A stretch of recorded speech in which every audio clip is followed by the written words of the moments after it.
Hi and welcome. I'm Greg Justice from Scriptor Publishing Group, and I have a very special guest with me today, Eric the Trainer. Now, for those of you in the fitness industry, Eric needs no introduction. You'll know who Eric is. He is one of the top trainers in all of the world today, and his methods, they've been utilized by top Hollywood celebrities and UFC fighters. He's appeared in virtually every major magazine and television program, spreading the word about his unique health and fitness methods. And he is also a frequent contributor to Muscle and Fitness magazine. He also is on their advisory board. So, Eric, thank you very much for joining me today to talk about the legacy of Jack LaLanne. Thank you so much. It's great to be here. And I can tell you, I would not have a career at all if it wasn't for the great Jack LaLanne. I credit him as the #1 professional influence of my life. And I think about him on a daily basis, especially when I'm posed with some interesting scenarios, which can happen here in Hollywood. I think to myself, what would Jack do? And the answer is usually what I do. Awesome. I love that. I love that. Very impactful, no doubt about it. Well, let's start off the interview with having you tell us about the first time you met Jack or learned about Jack and how it impacted you and your career. Well, I had heard all about Jack while I lived in New York City. I was a trainer in New York City for 5 years. I loved it. It was so great. And it was very clear, according to the books and the magazines and the television stations, that Jack LaLanne was the greatest fitness guru of all time. And that was undeniable. The first time he and I met was actually at Muscle Beach in Venice. And I remember the very moment we locked eyes. It was like seeing a relative that you hadn't seen in a long time. It was thrilling for me, and we spent some time together. That very day, we shot a TV show together, and we had such a great conversation on and off camera. And it was that day where I was sitting with Jack when he turned to me after getting to know me for a while, and he said, "You need to have a TV show." And I remember saying to Jack, what do you mean? And he said, "You need to host a television show." And I said, "Jack, just to be clear, I don't want to be an actor. I have no ambition to be in front of the camera. My goal is to be the greatest personal trainer of all time." And he said, "Listen to me. If you want to get your message out there, it's imperative. This is not a choice. You must have a TV show." Well, guess what? My reaction was, "Oh, great. Oh, nice. Okay, so now I'm going to have to go to these ridiculous hosting classes. I'm going to have to learn how to do this stuff." It did not appeal to me because I always saw myself as the ultimate behind-the-scenes secret of Hollywood actors and rock stars. Well, guess what happened? 6 months later, it's like he was a soothsayer. 6 months later, I got a call literally out of the blue from an outfit based in Chicago that was launching a fitness television show and was looking for the right host. I've now hosted a show here in America and around the world for the past 5 or 6 years. He was right. It really became a megaphone to get out the most important message of health and fitness, of exercise, diet, sleep, and healthy lifestyle. Jack was right. I love that guy.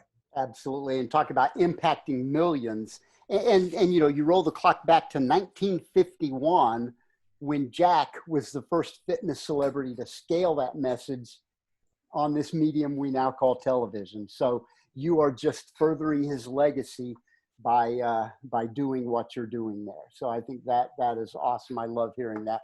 Well, let's kind of transition into some, and that's a great story about meeting him, but let's talk about some other stories, some of your favorite, legacy stories of Jack LaLanne, or some of your personal stories, or both. Well, I can tell you this. In my career, I've tried to emulate Jack LaLanne to the best of my ability. My goal was to be a modern-day version of Jack LaLanne. And really, when I think about Jack, I think about his excellence and his drive and his charisma. But I also think about the fact that he is essentially an ambassador of health and fitness to the common man. So he's not some unattainable bodybuilder on the top of a mountain looking like Hercules. He's actually a guy who, with a big smile on his face and enthusiasm, reached his hand out to the average American and said, "Come with me on this journey. I'll show you how to go and we'll have a great time." And to me, that means the most. His communication skills were so high. I think that's what I admired about him the most, his ability to communicate with the average person. And I have fought my whole life to learn to hone those skills the same way. He is fantastic. And he might have left this earth, but he's alive and well right here in my heart. I mean, I hear his sayings all the time. If man made it, don't eat it. If it tastes good, spit it out. I mean, these resonate in my mind at all times. But like I'm saying, Jack was so far ahead of his time. He almost, in certain ways, he must have seemed like a nut, because the things that he was preaching, the things that he was putting forth were so ahead of his time. There is a Harvard study that talks about, at the end of the day, after all the fad diets are over, the smaller your waist, the longer your life, and conversely, the larger your waist, the shorter your life. Yep. Now, Jack was talking about that 50 years ago, but it took academics all this time to come to the conclusion that Jack knew way back then. I love that guy. Well, and you know, one of the quotes that I always remember of his, and he said this 70 or more years ago, is your waistline is your lifeline. And you're right. Finally, Harvard caught up to Jack LaLanne. It's amazing. But they did think he was a nut. And I know you work with a lot of athletes, a lot of UFC athletes, and some of the wonderful stories that Jack shares are about when athletes would have to sneak into his gym because their coaches wouldn't let them work out, because they said it would ruin their flexibility, that they would have no power or it would just ruin their careers. And so they would sneak in after hours to train with Jack in his gym. So, he was such an innovator. He was so incredible. And also the fact that he was willing to put himself out there and do those fantastic stunts, to do push-ups and handstand push-ups, to swim with all of the people in the boats with his hands shackled. To me, he was almost a modern day superhero. And as a kid that grew up on a farm in Maine without a lot of TV stations, I read a lot of comic books and I imagined what these superheroes should be. Let me tell you, Jack LaLanne is my superhero. Well, hey, share the story about, now we both know about Jack's amazing feats of strength and endurance that he would do on his birthday. Tell our audience what you did for your 40th birthday. Well, I can tell you this. My goal was to emulate Jack LaLanne to the best of my abilities. And my favorite exercise is the Jack LaLanne push-up, going up and down. And so under his direction, I told him I was going to do this. For my 40th birthday, I did 40,000 push-ups to raise money for charity, including 1,000 live on television while I was being interviewed.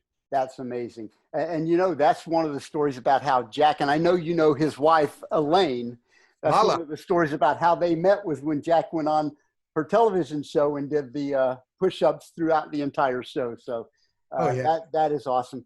Think about that, folks, 40,000 push-ups on his 40th birthday.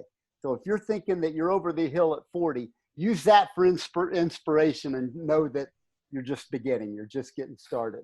That's awesome. Okay, well, let's shift gears again and let's talk about legacy now. Legacy is one of those things that sometimes can be hard to define. But when you think about Jack LaLanne and legacy, to you, what is Jack's legacy, both inside our industry and even broader? You know, to me, Jack's legacy goes back to the way that I define success. When someone comes to me and says, I want to be successful, I always stop them right there and I tell them, I need you to define success, because for every 25 trainers that wander into my office and ask me for career advice, if I ask them what success is, some of them say, success is I would own my own gym like you have. I'm like, okay, so now I know he wants to be a gym owner. Some guys say, I want to have no financial restrictions at all. And now I realize this guy wants to make a lot of money. That's totally fine. That's fine. That's his definition of success.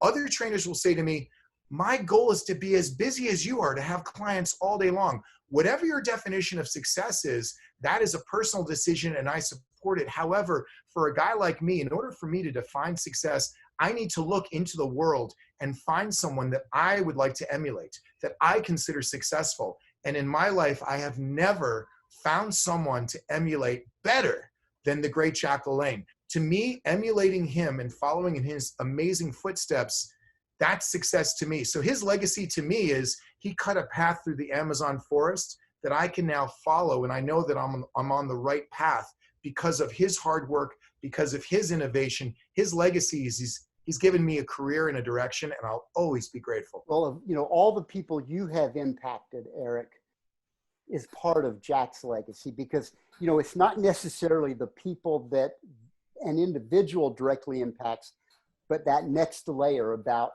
you know, Jack meant something to you and impacted your life, but how many millions, tens of millions of people have you impacted? And that's Jack's legacy. So I love that. I love that definition that you just gave there, where you have to define success first. And that's terrific. That is a great way to explain that.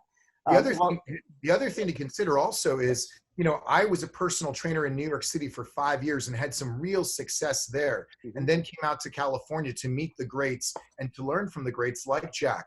But, you know, when I was in New York and everyone was saying, oh, you're the best personal trainer, you're the greatest guy in Manhattan, like everyone wants to go to you.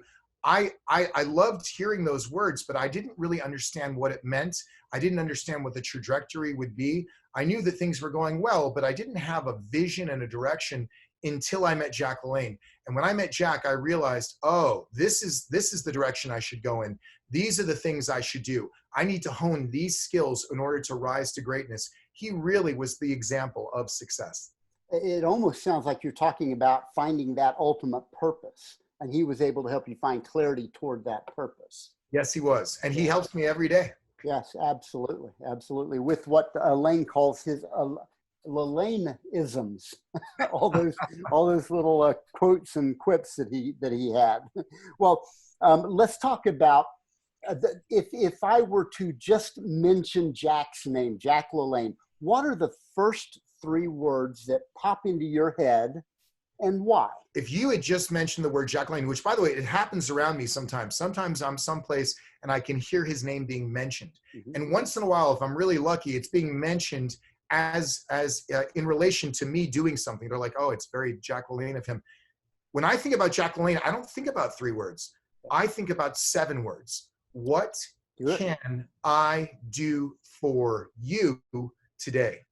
And the notion that when I think of Jack LaLanne, I think about living a service-based life as opposed to a self-serving life. There's a big difference. I wake up every day, and this is a true statement, and I leap out of bed excited to help people that day. I think to myself, what can I do today to help people look better, feel better, live a better life as a service-based individual? And I learned that from the great Jack LaLanne. Watching this can learn more about Eric the Trainer. Where can they find out about Eric? Well, you can always find me on social media at Eric the Trainer. You can go to my website, which is ericthetrainer.com, or you can go on Amazon Prime and watch my show Celebrity Sweat. Many of the episodes and seasons are on Amazon Prime. Or you can join me on a daily workout show that I've been hosting for a while called Morning Glory Live, which is a live show that's shown on Zoom every day. There are celebrities, there are actors, there's live music, there are puppets, and the best workout you'll ever have, morningglorylive.com. Great. And what projects are you working on currently? Man, you know, we normally at this time of year would be on tour with big rock bands, but of course during COVID, all the tours are canceled. I just got married, and so that was congratulations. Thank you so much. And I'm here in Los Angeles. There are a lot of movies and television shows where I train the actors, and they're getting ready to go back. And so we're starting to hear from those actors that they're going to be coming into the gym and working out with us. But I'll tell you, it's not the celebrities that I'm interested in anymore. I'm on a mission to help the normal man, the person in Des Moines, the person in Kansas City, the person who wakes up and thinks to themselves, oh, another day. I would like to be like Jack LaLanne and help them have some enthusiasm and live a healthier life.